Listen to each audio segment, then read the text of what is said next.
Today we are going back to the 1940s, to a time when things were simpler and community and family mattered more than technology.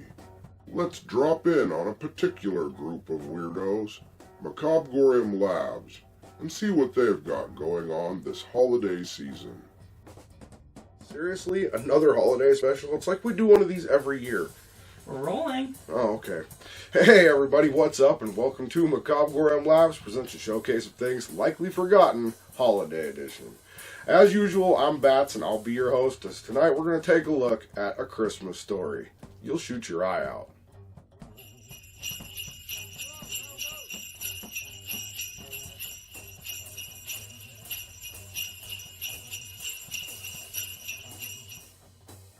Most people have either seen or at least heard of the movie A Christmas Story that was released on November 18th, 1983. This movie was based on a book of short stories by Gene Shepard Jr. called In God We Trust, All Others Pay Cash, and his 1971 book, Wanda Hickey's Night of Golden Memories and Other Disasters. For those that may not know, Gene Shepard Jr. is an American storyteller, humorist, radio and TV personality, writer, and an actor. But today we're only going to focus on the movie A Christmas Story from 1983. But now, back to the show. A Christmas Story screenplay was created from Gene Shepard, Lee Brown, and Bob Clark. It was released on November 18th, 1983 and distributed by MGM UA Entertainment Company with a runtime of 94 minutes. It was filmed in the United States and Canada, grossing a total of $19.2 million at the box office while only having a meager budget of $3.3 million.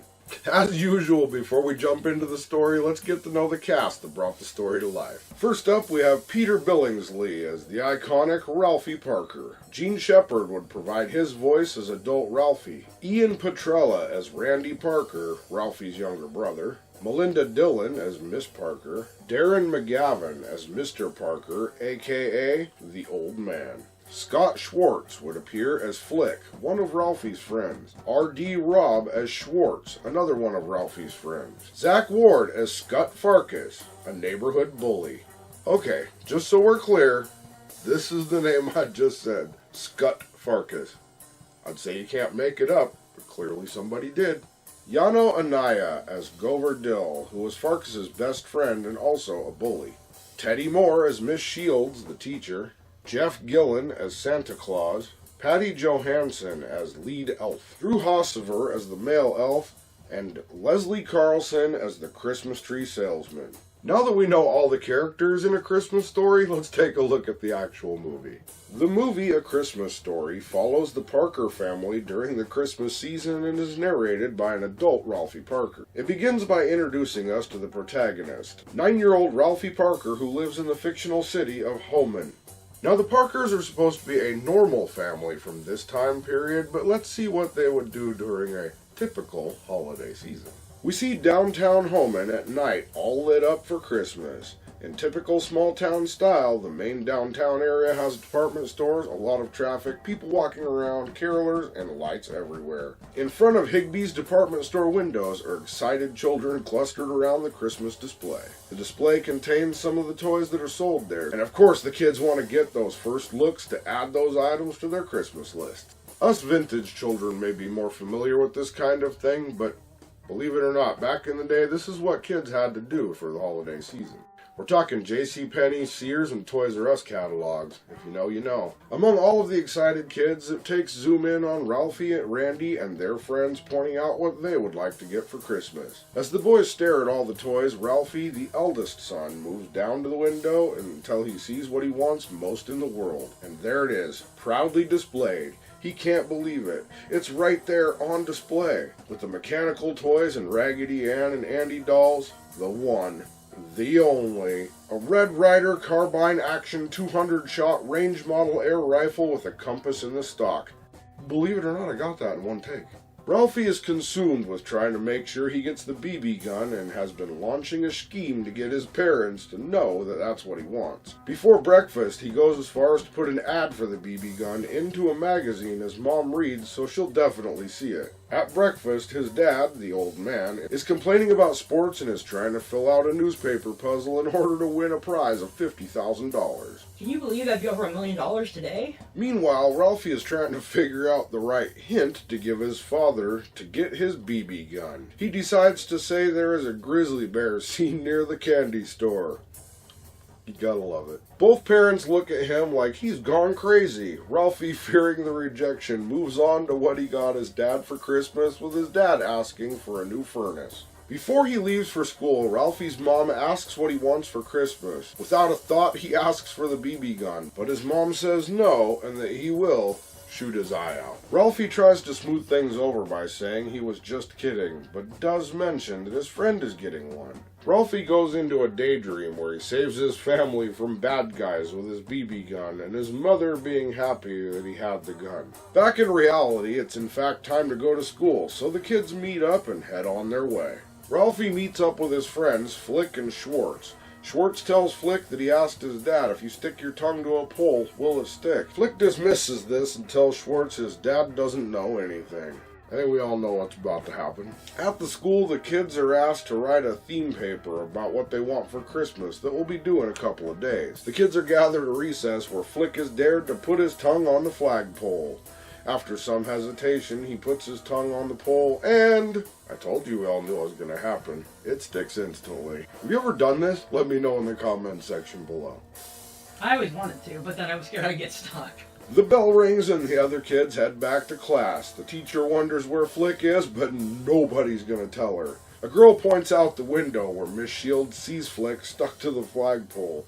The fire department and police department are called to help Flick off the pole, albeit painful. On the way home, Farkas and Dill ambush the boys, bullying them into saying uncle by holding their arms painfully behind their backs. The kids finally get away and run home. We then see Dad actually getting a letter regarding the contest he's entered and is hurrying home to show it off. The next door neighbors, the Bumpuses, have a horde of dogs that love to chase after the old man. So he's trying to get into the house while the dogs are bombarding him, but he does manage to wrestle past them and excitedly hurries into the house to share his news. It says he's won a prize that will be delivered, but not what the prize is. Later, there's a knock at the door during dinner time, and the family heads to the door where a large wooden crate is waiting. Bringing it into the house, Dad gets a crowbar to open it, and reveals one of my favorite Christmas presents of anybody that has ever gotten a present ever. The crate is full of packing materials, and at first nothing can be seen.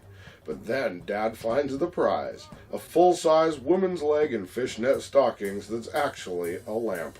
Mom hates it. Dad puts it in front of the window for all the neighbors to see. Mom hates it. Dad goes outside to see how the leg lamp looks. Numerous neighbors that are out there stop and ask questions. Mom hates it and is horribly embarrassed by the lamp and turns the light off. I don't know, I've always wanted a lamp like that. That'd be awesome. Go, take a note. The next day back at school, Ralphie turns in his Christmas assignment about his beloved BB gun, thinking that it is the best paper he's ever written, and he's expecting an A+.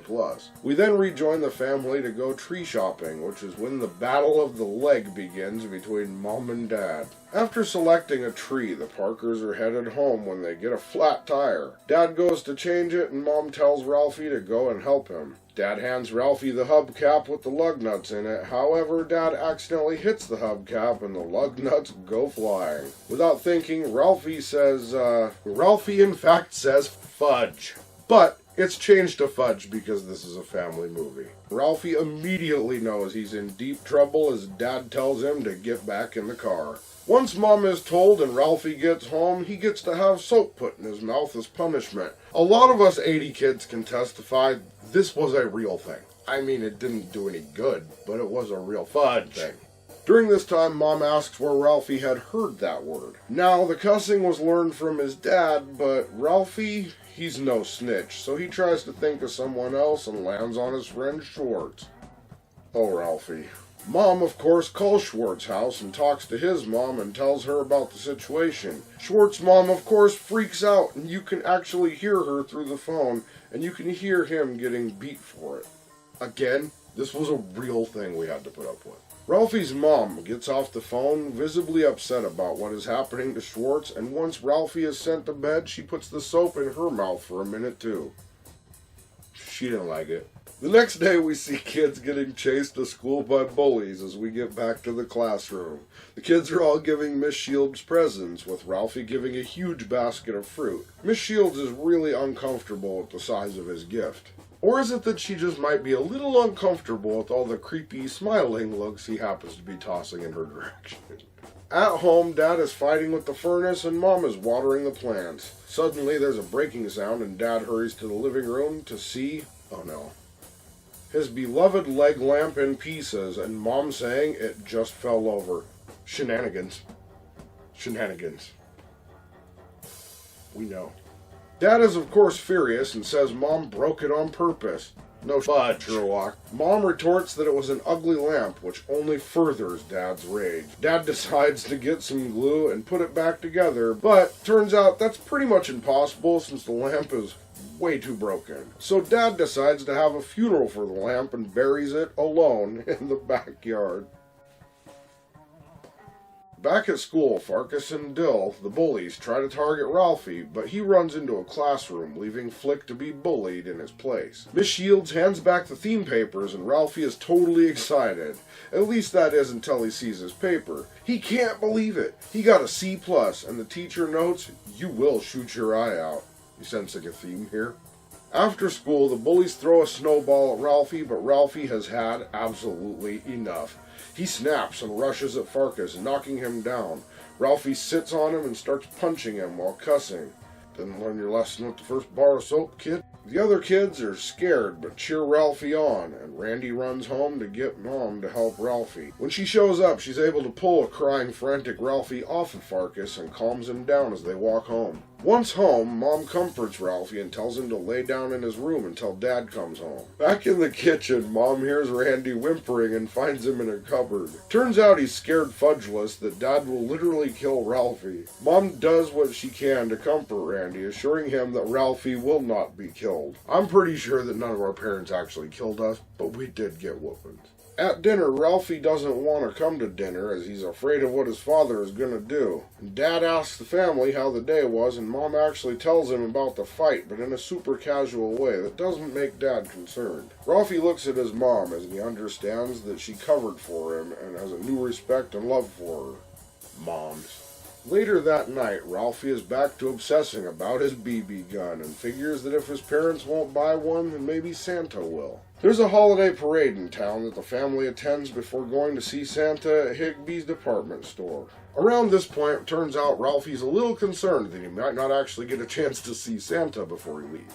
Once they get inside the store, Ralphie and Randy hurry to Santa's Winter Wonderland to talk to the big man himself, Santa Claus. There was a super long line to wait and populated with some elf workers that were not exactly happy to be there and were just trying to shove kids through the line. As Ralphie and Randy get up to the front of the line, the elves put Randy on Santa's lap. Randy screams at the sight of Santa as he's terrified, but now it's Ralphie's chance to talk to the big man one-on-one.